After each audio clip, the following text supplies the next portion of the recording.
Kate Newell-Falcher, welcome to Irish Granny Helen. And it's time for our Saturday book. And I have something, a little bit of a departure this week. I debated doing this. The title gave me pause. And then I decided, what the heck? Let me tell you a story about this book. We're going to do The UFO of God by Chris Bledsoe. Here's a story for the ages. I was sitting taking notes on the last chapter a couple weeks ago and thinking about the author, because this is about his personal experience. And as I was doing those notes, I turn my phone off. I turn off all the ringers and everything, and I usually don't have it within sight. For some weird reason, it was kind of in my peripheral vision. And as I was taking notes, my phone lit up and it surprised me. So I looked over and I had gotten a text message from Denise Siegel. She didn't know I was doing notes on this book. Her text message to me said, "You should really pay attention to what this guy has to say because he's the real thing." So I went, okay. And I stopped what I was doing and I texted her back and I said, well, I won't tell you what I said, but I exclaimed something at her in my text. And I said, this is insane. Well, how weird. What a coincidence. No such thing, but what a coincidence. And then I typed in my text, "Oh, when I'm done, we need to talk on the phone." And as I typed, "we need to talk on the phone," a new text came from her that said, "we need to talk on the phone," which was kind of a validation that this is probably what I should be doing this week. I think you'll like this book. It's not perhaps as dramatic as some UFO books, but I think it does a good job of describing the struggle that people go through, how this can affect their lives. People who are religious have a particular kind of issue with UFO experiences. People in small communities have trouble with them. And he went through quite a bit about this because of this. So let's get right into it now. Like I said, it's been a number of weeks since I read it, and actually since a couple of months since I started it. So I may hesitate a little bit. And this is The UFO of God by Chris Bledsoe, written in 2023 with a foreword by Jim Semivan, retired from the CIA. His name should ring a bell if you listen to my videos on Blink 185. Is that the right number? Is it 182? Well, whichever. And Tom DeLonge, who started the To the Stars Academy, who worked with people in the government like Lou Elizondo and Jim Semivan, and were instrumental in bringing forward the Pentagon admission that UFOs were real and they dealt with them and they didn't know what they were. They made this public statement. They showed radar from the Nimitz off the coast of San Diego that showed UFOs, and radio communication from the cockpits of a couple of fighter jets sent up to chase the UFOs, and testimony from whistleblowers. And it kind of went over like a weather balloon. Okay, let's get started with this book. This is video number 1, UFO of God. So Jim Semivan has to say this. He says that the UFO phenomena are complex and the topic itself is maybe insoluble. Maybe we can't figure it out. He said, we'll probably need help from the phenomena itself to understand. And this doesn't seem real likely at this point since it's been going on for millennia. And he thinks that we're in a one-way conversation here. So despite appearing throughout history, we still don't even know who or what they are and from where. We don't have the science or the philosophy, and I would say the brain power. We're just not there yet. Governments, scientists, academics, they don't have the courage or the fortitude to even accept the phenomenon. I mean, we should not be at a place where we're still debating, is this a real thing? U.S. government recently admitted that there is more to our consensus reality than we care to acknowledge. As I said, the Pentagon came out and did that. But this subject is still considered fringe. And when you start talking about it as a normal person out in public with your friends and family, eyebrows always get raised. And at least once in a conversation, somebody's going to suggest they go get the tin foil for you. Too bad for them. That's what I say. So he says this should be the story of the millennia, but it's treated with skepticism and fear, or ridiculed and treated with gossip. We have a long-standing tradition of disbelief, but he says take heart. There are researchers and historians and experiencers who are valiantly putting this forward, and eventually we'll start asking the right questions, because he doesn't even think that we're at that point yet. He had become friends with Christopher Bledsoe. He was friends enough that he observed photos of orbs taken in Bledsoe's home. And he wanted to do this foreword to acknowledge some things about Bledsoe, that he's always truthful, that his experiences changed him. He became more spiritual. He was religious, but he became more spiritual. And he became more in tune with the love that guides the universe. And that seems like such an uncharacteristic thing for a retired CIA agent to say. January 8th of 2007, Bledsoe had a life-altering experience, a truly incredible narrative, and that's what this book is about. His story got big attention from the government, including the Invisible College, which we'll talk about in the book. Semivan especially found the story that Bledsoe told of the lady, which we'll get to, as compelling. And the religious cultural contexts were inescapable. It was hard to miss. He said this was like the Hierophant of the world, that there was something here that resonated across time and culture. He remarks how this experience challenged very close family bonds, that this was a trauma. And I think that's something that is not discussed enough in UFO narratives. I think Whitley Schreiber, I always say his name wrong. I think he did a good job, and he got nothing but ridicule. But he very, very clearly was able to express the trauma that goes along with this. And the Andreessen affair, if you remember that from a long time ago, they experienced trauma. Lots of people, most people who experience this experience trauma. I saw a UFO the other night, by the way. Maybe I'll tell you about it. Anyway, as I was saying, this is the introduction. That's the end of Sammy Van's foreword. And this is the introduction by Colonel John Alexander, PhD, retired Army. He says, this is a story of a phenomenon that defies explanation, challenges the imagination, and continues to morph. It's ever-changing. Importantly, the events continue to morph and unfold, often in unanticipated directions, as external observers become participants and report their own independent observations.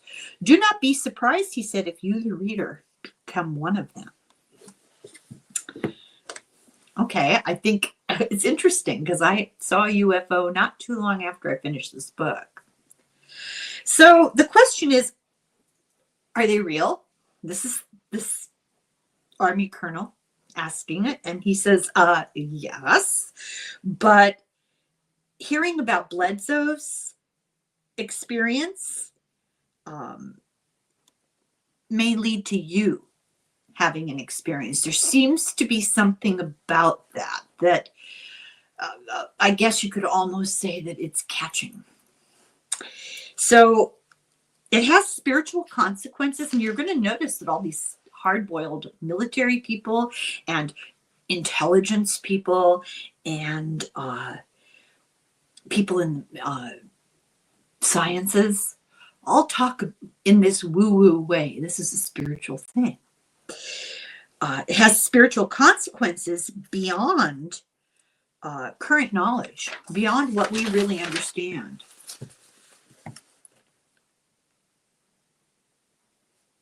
So he says he met Christopher Bledsoe and had many questions for him because he'd heard the story. He noted that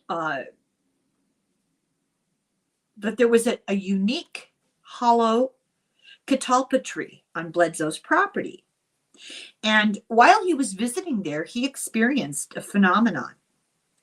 On the banks of the Cape Fear River, where Chris had his first encounter, the colonel, what is he? Well, we'll just call him Alexander. He had an experience. While getting ready to leave at twilight, he was talking with Chris, and Chris said to him, I think they're here. And then this is what happened. In the middle of their discussion, without warning or introduction, Chris suddenly turned to me. This is Alexander speaking.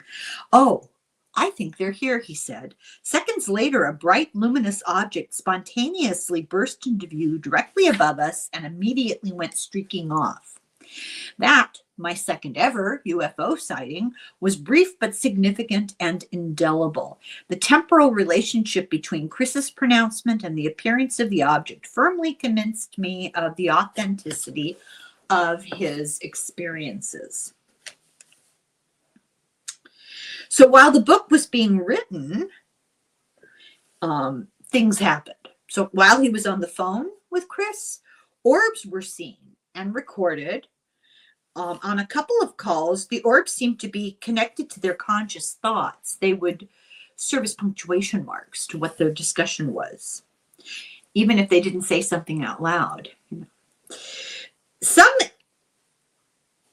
interaction happens between the mind and the spirit. He says it's like embryonic intelligence or interdimensional communication. He's struggling here for words.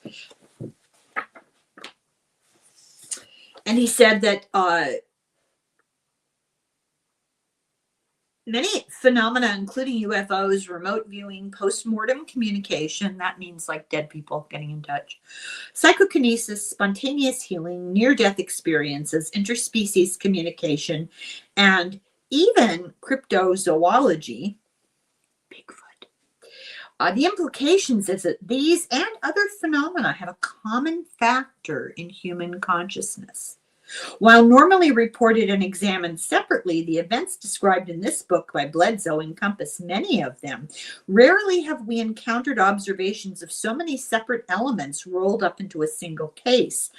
This is one of those exceptional instances, and it's the confluence of so many multifaceted phenomena that lends credence to the hypotheses that consciousness is at the heart of these events that Chris illuminates.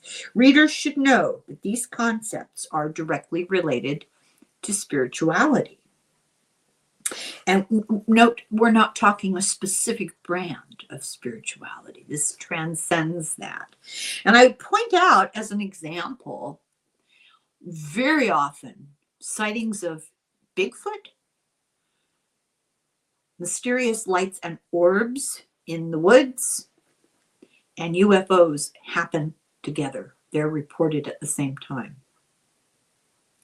What's that all about? Nearly a century ago, it was Nobel laureate physicist Max Planck. He may be my favorite physicist. who stated, quote, "I regard consciousness as fundamental. I regard matter as derivative from consciousness. We cannot get behind consciousness. Everything that we talk about, everything that we regard as existing postulates consciousness." I'm be posting videos on a whole different philosophy that I haven't gotten into yet. I gave a little introduction about Allan Kardec, the man who kind of invented it. He didn't invent it, he described it. And he talks quite a bit about consciousness, you know, the soul, which came first, the chicken or the egg, the soul or the brain, the consciousness or the body. So Alexander says that non-locality of consciousness is a dyad with spirituality. That's a mouthful. So you are a spiritual being having a human experience. My dogs, I mean, they might not bark all day long, and the minute I start recording, that's why I don't bring my bird up here, because she does exactly the same thing. Okay, chapter 1. So dusk. Picture this, dusk at the burning tree. So this tree has mysteriously caught fire. This is on Chris's property. Mysteriously caught fire 3 different times, and it's still alive.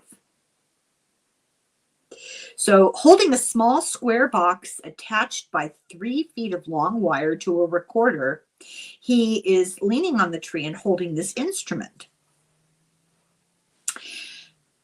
He hears a voice, a loud, shocking, disembodied voice coming from the box. And the voice says, "Jason."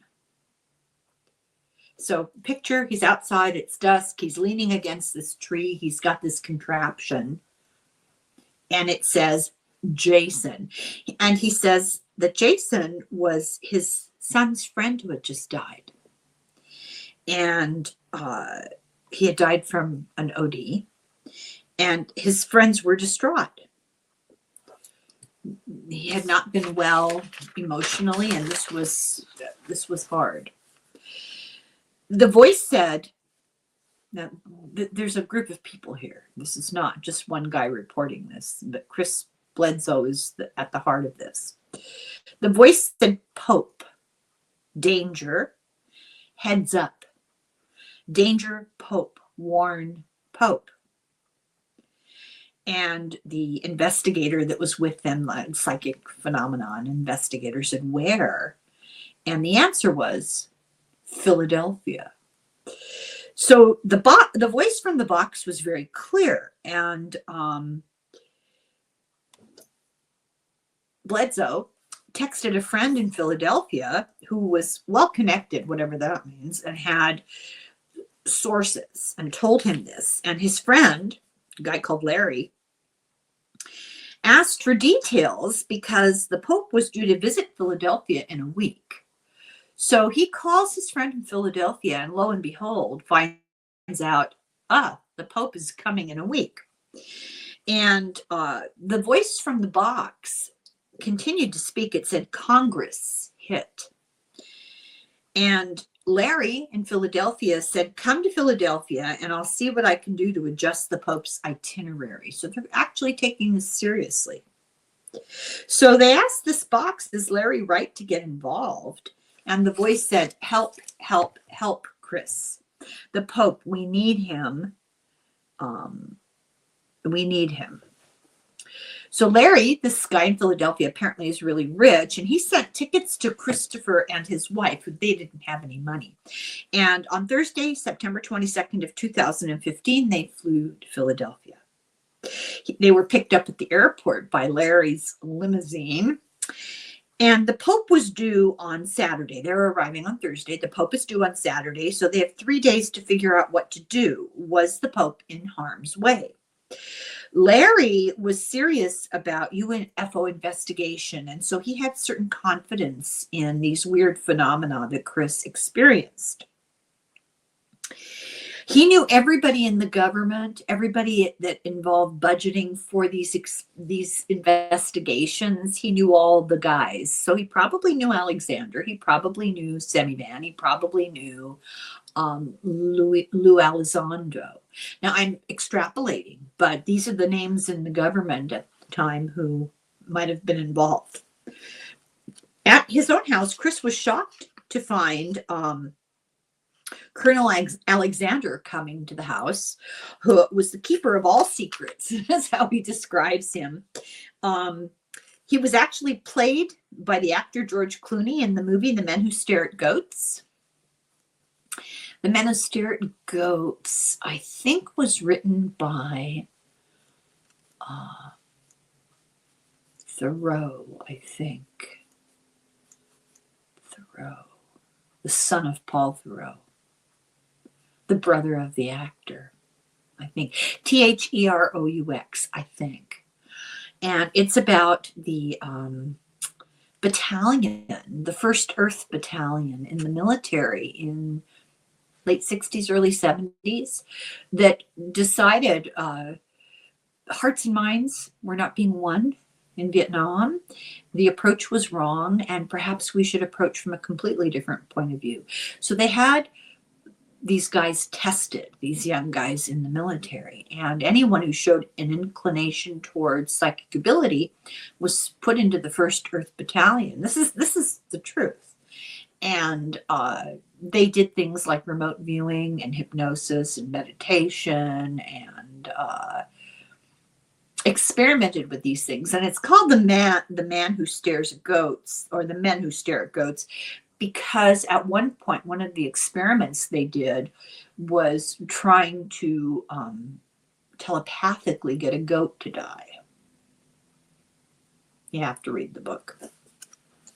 So in 1987, Alexander had a secret meeting with Uri Geller at the Capitol building.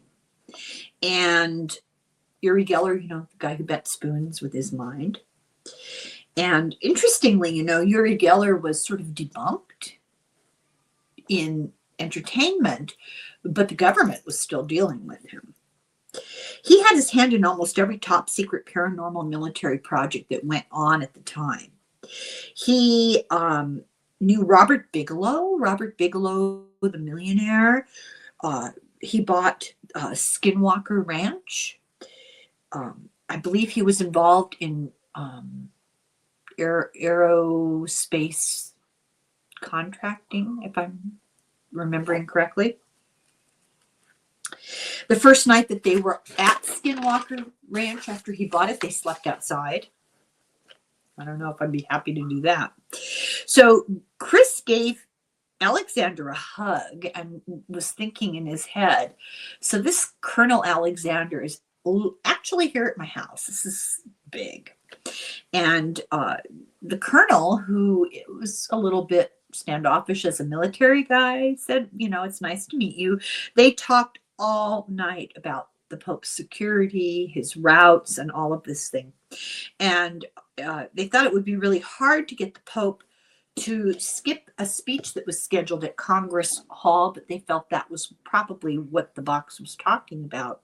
So that night, the colonel tried to get Christopher to do remote viewing, and in a meditative state, he had images of water, a boat ramp, and a bridge. And why would the colonel give him so much respect and attention? This is a guy, as you're going to find out, from the middle of nowhere, not a well-off man. Although before all this started, he was doing pretty well in construction, but that all came to a halt. Why would the colonel come? This guy's a big shot, really a big shot. So the colonel called Joseph McMonigal, who was the very first remote viewer number 001, who got the Legion of Merit medal for remote viewing.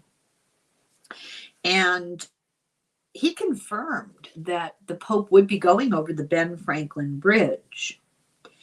And federal prosecutors later, so the route got changed. Federal prosecutors later indicted a local man with a plot to kill the Pope on the Benjamin Franklin Bridge. Okay, and that's a voice in a box from a tree.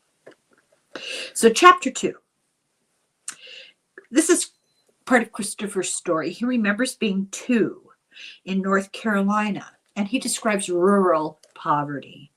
He stayed with his grandparents next door when his parents worked. His parents were young. They both went to work. He stayed with his grandmother and grandfather. He described a pile of burning trash outside, and he didn't realize at the age of 2 that it was a smoldering fire, and he stepped into it. His pants caught fire. His grandfather rescued him, saved his life. He had very painful 3rd-degree burns on his legs, and he was lucky that he was as young as he was, because you heal better when you're young, but it was very painful, and he remembers it very well.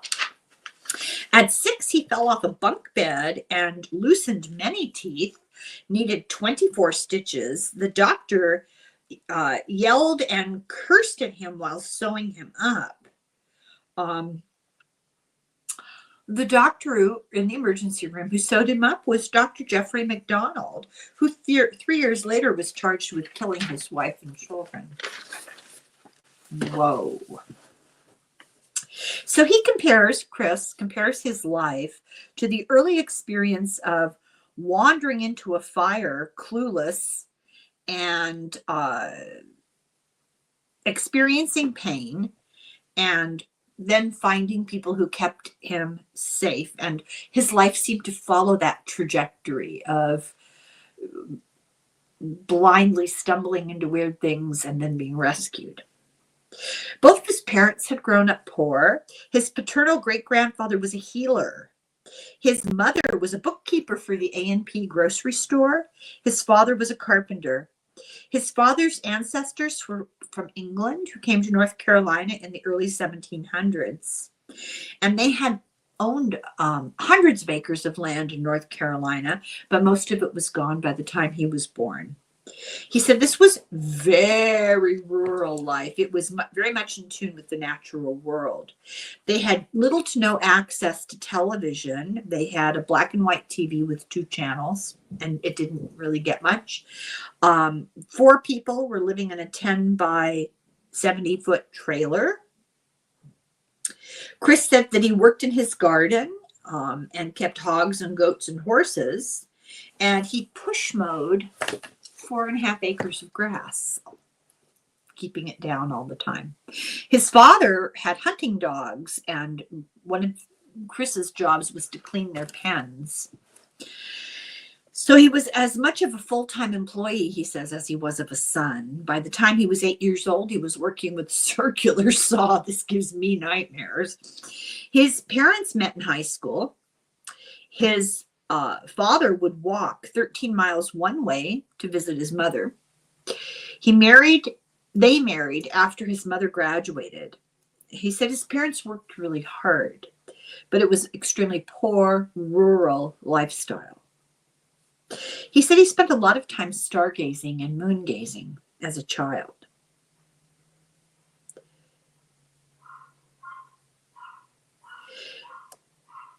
His mother was an important figure in his life. And he said that as children, they would often play spaceship. He was fascinated with flight.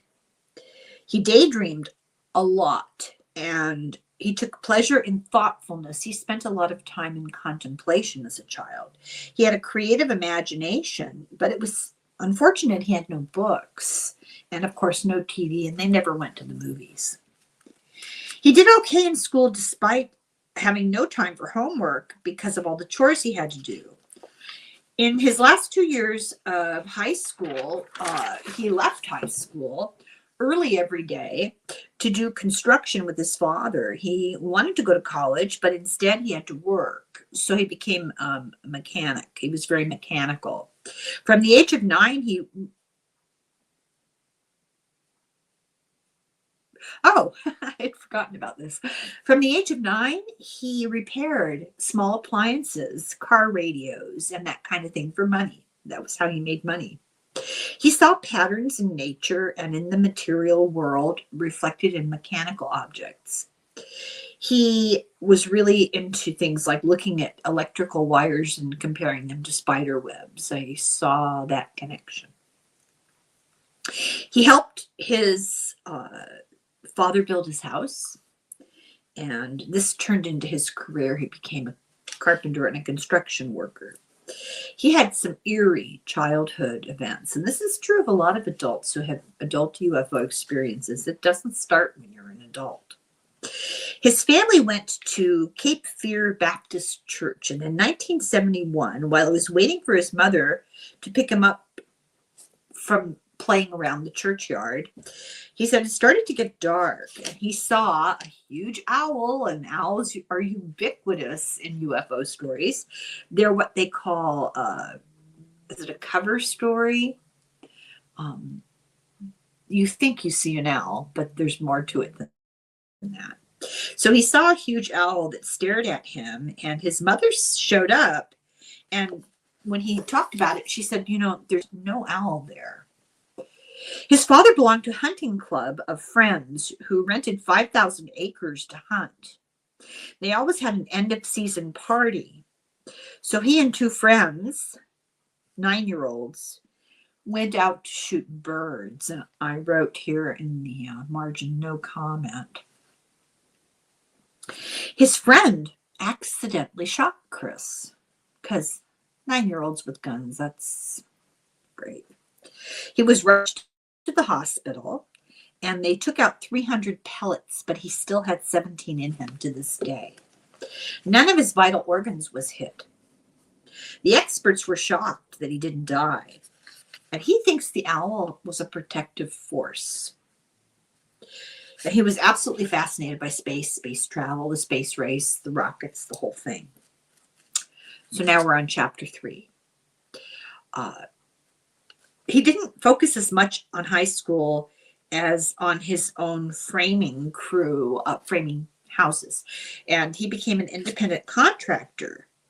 There was a lot of development in that area at the time. And a rich veteran bought the land that their trailer was on. He wanted to build a golf course. So they had to move, and they were able to move about a half a mile down the road. The vet was into golf. His son won the Masters, and his daughter toured with the LPGA. At 16, Chris got his license, and this was the first time he even knew how to get to Fayetteville from his home. Was when he went to get his license. So very isolated. He said his childhood did not have expansive boundaries. They didn't travel. But they had lots of contact with nature. He met his wife in high school. He bought a red Trans Am at the age of 17. And a few weeks later, he was severely burned on the left side of his face, his arm, his shoulder, from an exploding radiator. And he spent 2 weeks in the hospital, and he said it was the worst pain of his life, even worse than when he was a 2-year-old and burnt his legs. And it made him grow up overnight. When his wife graduated from high school, they got married. They had to move because there was no work because of the recession. They moved to Wilmington to work for his father on HUD apartments. I can't read my writing. HUD apartments, housing and urban development. And in 5.5 years, he built 600 condos. His wife and he moved into a mobile home in Fayetteville. He was only 20. One Friday, he went home because there was a party. And when he arrived, he saw his wife talking to an ex-boyfriend of hers.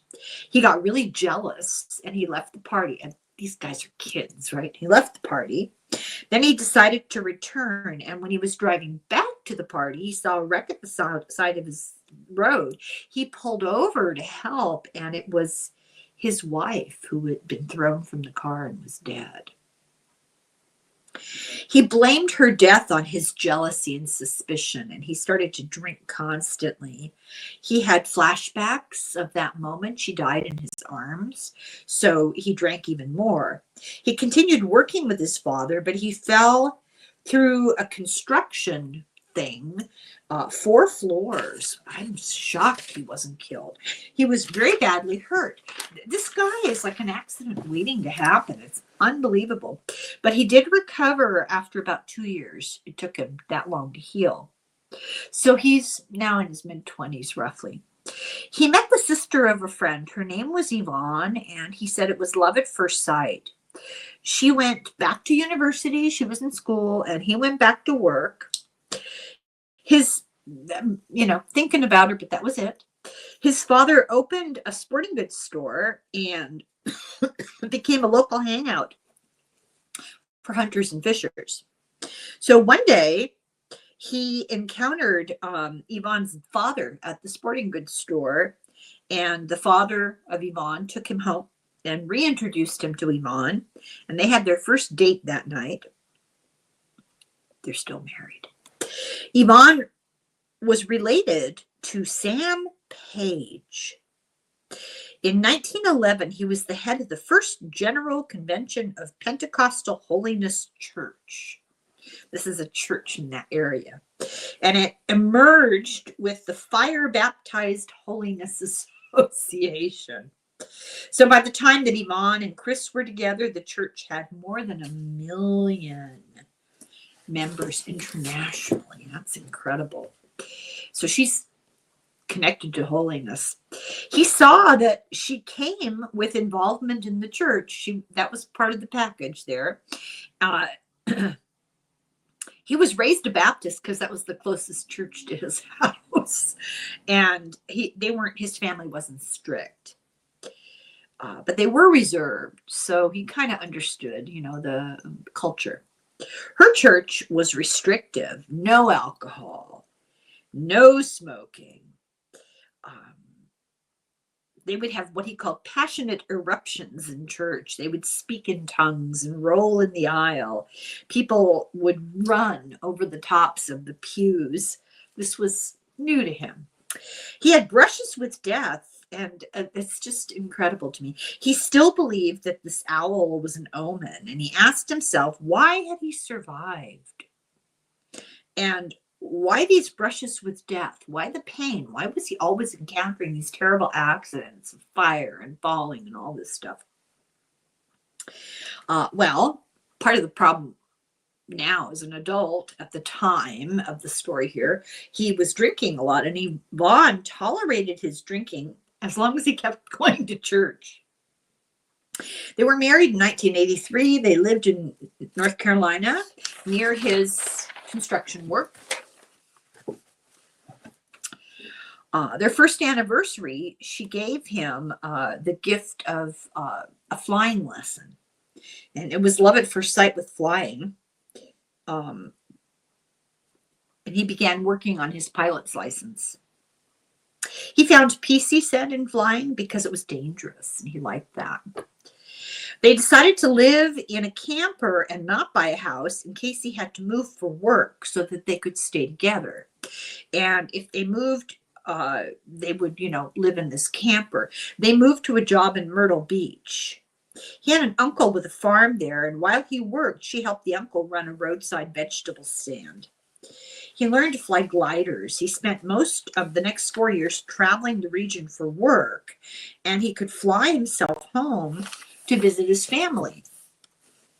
He built a house in Fayetteville, and he bought a 1946 plane and restored it himself. He describes his first flight in it with Yvonne. There was a total whiteout with fog, and it was scary. She was terrified, and he loved it. He bought a newer and a faster plane, and he could fly all over the country for work, which really helped. And he was, in 87, he was going to take a commercial pilot test, but then Yvonne got pregnant. He decided against being a commercial pilot because he didn't want to be gone all the time if they were going to have children. Chapter 4. In 1989, his son Chris, or Junior as he's called, and this son becomes pivotal in this story. He was born, and Chris himself became a construction manager and hog farm manager. He began getting sick with IBS. He had problems with work and church because he was so sick all the time. And he said he spent all of his time in the bathroom, and it was stressful, and the stress made it worse, and it was this cycle of, he just had a remarkably unhealthy life. It's interesting. He didn't like dealing with large-scale hog farming, and he said it was mechanized, and he didn't like how it treated the animals. And so he worried about his wife and new baby when he was gone for work, and he began to have more responsibilities at the church. In 1991, the EPA shut down the hog farm because pollutants were leaking into the drinking water and the air. Then his father found several $100,000s missing from the books of his business, and Christopher took over the debt and took over the company, and he had to sue to get the money back, so they were being embezzled. In 91, they had their second son. In 94, his father-in-law died. And he said this was really hard for him because his father-in-law was his flying buddy. He used to go as a passenger. And he ended up stopping flying. And he started fishing more with his father on the weekends. By 1996, they had 4 children. And he took on way too much construction work. After 9/11, he said they went on a long downward spiral of business losses and poor health. And his reputation around town suffered for this because he became kind of unreliable because his health was unpredictable. He got too sick to leave the house, and, rumors. The medication that the doctors gave him became less effective, and he was busy trying to make a go of his business, and he missed doctor's appointments. The doctor told him to sell his company or die, that the stress was going to kill him. And he sent him to a psychiatrist. The psychiatrist was a chain smoker who just kept giving him more and more prescriptions. So he ended up bedridden and then unconscious from toxic levels of the medication. Now, this is not fun stuff. This is like for his guts. So he had an out-of-body experience in the emergency room. And he heard the doctor say that the psychiatrist had 113 patients in the hospital with lithium toxicity. Then a week later, the psychiatrist died. This is just such a story. Back at home, he sold his company, and they were broke at this point. And he had basically had Crohn's disease, and this kept him out of work. And he was very depressed. This was kind of a terrible time in his life. No one knew about his GI issues. They just thought he was unreliable. There were a lot of false rumors about what was wrong with him. Some people thought he was a gambler. They sold their house, and they moved to an old double-wide trailer on his father's land. And at the age of 44, he was starting from scratch. No one wanted to hire him because of all the rumors. This is where, if you remember at the beginning of this story, I said that this story in general, this book in general, is an example of how the UFO experience often is connected to problems in people's lives. And he's had these near-death experiences. He's had these brushes with terrible disease and illness. He suffered a lot of pain, and now he's the object of gossip and rumor in his community. And the UFO experience is the icing on the cake. I'll tell you that. In 2006, his father got him a new framing job on the coast, and this would be a fresh start. His son Junior worked with him on the crew of about 6. And so they returned home. for what he calls a not so festive Christmas. Chapter 5. January 8th, 2007, their lives were changed. He was due to meet a contractor on the site for a quick final inspection. And the crew all were getting together, these guys that worked together, to go fishing. And they invited him to go. He knew a good fishing spot on his dad's hunting land, so he said, okay. So everyone got in his truck, and they ended up, there's a big description of how they got there. But they ended up having to drive through fields, like across fields, undeveloped.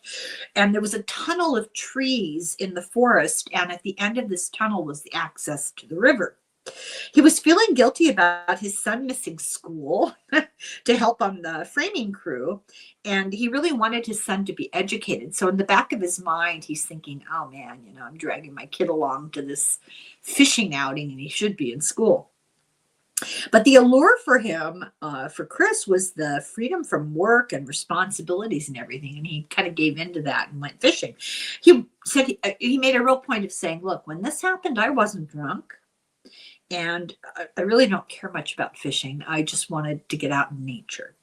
So he just liked being in nature, and he got to the clearing at the river, and he went for a walk alone while everybody else is sitting around drinking and, pseudo fishing.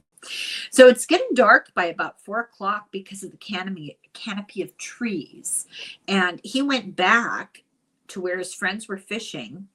They made a big fire because it was getting cold. And he went on a walk alone again.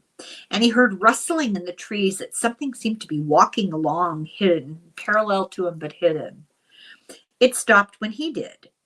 And he thought it sounded like a deer that was close. And he stopped and searched, and he couldn't see anything.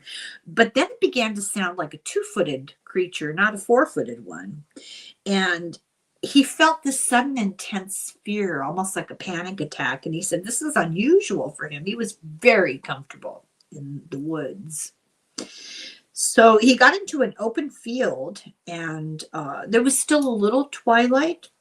And at first, ahead of him, he saw the sun, but it was silver. And then the sun started to grow, and it got huge and very, very bright. But all around it, it was dark night. So the light wasn't radiating out. Then he saw a second sun. And at that point, he freaked out. He dropped to his knees because he was absolutely stunned at what he was looking at. And he realized, I believe his son was with him at this point. I forgot to mention that they were both close on the far side of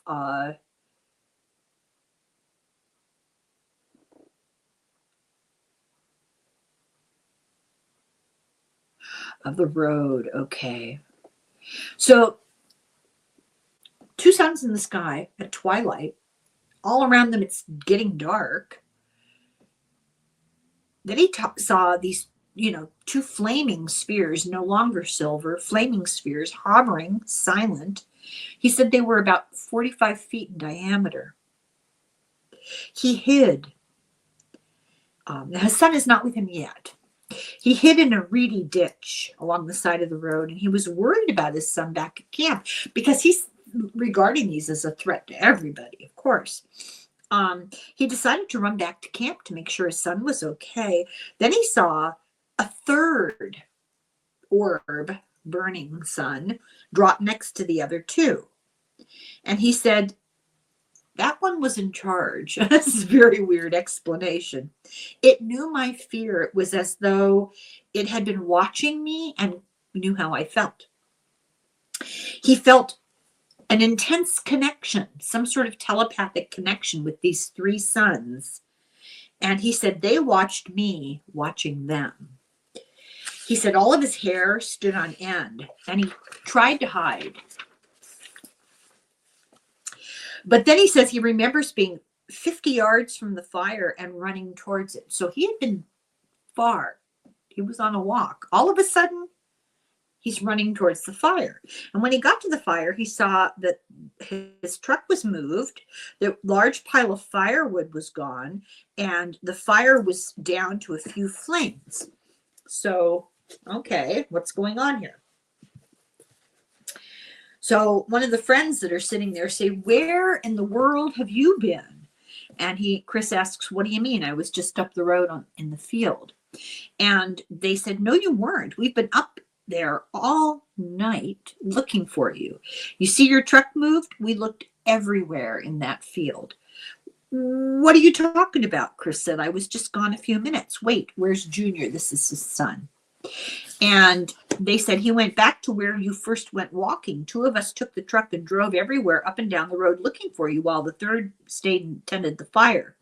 I panicked, said Chris. The only thought in my head repeated itself louder and louder. Where is my child? Where is my 17-year-old? Gone.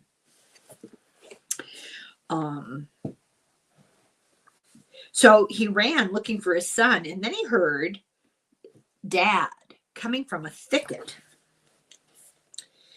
Dad, why did you leave me? Where did you go? Something grabbed Chris's arm. There were these creatures. I was paralyzed and I couldn't move.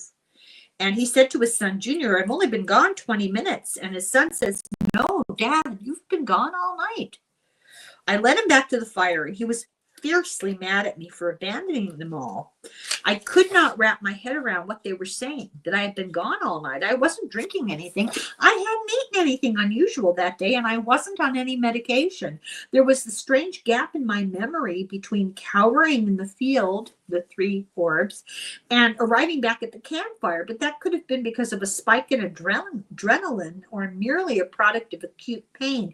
It made no more sense that more than 4 hours had passed. Well, all night. It's not dawn yet, but he had been gone a very long time. The son described going in search of Chris, who had been gone for 2 hours, and it was now dark and cold when the son went to search. The son saw 2 red spheres drifting from right to left and back to right above the path from the field that they were in. And he didn't know what to do, and it was going to hide in the undergrowth. They were the size of bowling balls, and he was spooked because his father had no light, and he knew that this was not a flashlight. This wasn't his father. What the heck was this? His son went back to the fire to tell the guys around the fire. They thought he was trying to scare them with the story of this weird red light in the sky. The son returned to the path looking for Chris. And he started calling Chris. He got to a point where he could see far. There was a long area of visibility, and he started calling Chris. And he saw 2 red orbs that were stopped in the middle of the path, and they came toward him very fast. And he was frozen. He couldn't run, but he managed to jump into the brush and hide. The orb stopped 15 feet from him, hovering close to the ground, and blocked his escape. And he says, at this point, the son said, I saw 2 little entities with red fiery eyes. They seemed mechanical, these entities. They opened and shut like shutters. They were picking up debris off the ground and studying the debris curiously, and then throwing it back down. One kept watch on the son, while the other one examined things on the ground. He couldn't yell, he couldn't move, he was frozen, and he lay there for 2 hours in abject terror. He heard his father calling him, but he could not respond. Back at the fire, now that they're together again, the son cried, he wept, and the other 3 guys were spooked by the story. And there was frost on the ground, and Chris realized he had lost time because it was barely twilight when this began for him. His son said, I want to go home. Take me home, and cried. This is a 17-year-old. At that point, one of the men pointed to the sky and said, oh my God. 9 balls of light, the color and size of Venus on a clear night, shone from far up in the sky and started to gather into one circle directly above us. The circle began to rotate and then scattered like salt across the sky. As this happened, 3 of them began to flash and descended into the woods across the river from us. It wasn't a wide river. My daughter had swum across it and back as a 6-year-old. These were the same size as the ones that I had seen about 45 feet across, but pulsating a brilliant white and electric blue light like the blinding light from a welder's torch. They hovered there silently, blazing stupefyingly bright. It was a brief moment. We just watched before all hell broke loose. And that's the end of the chapter. So we'll stop here. This is a good time to stop.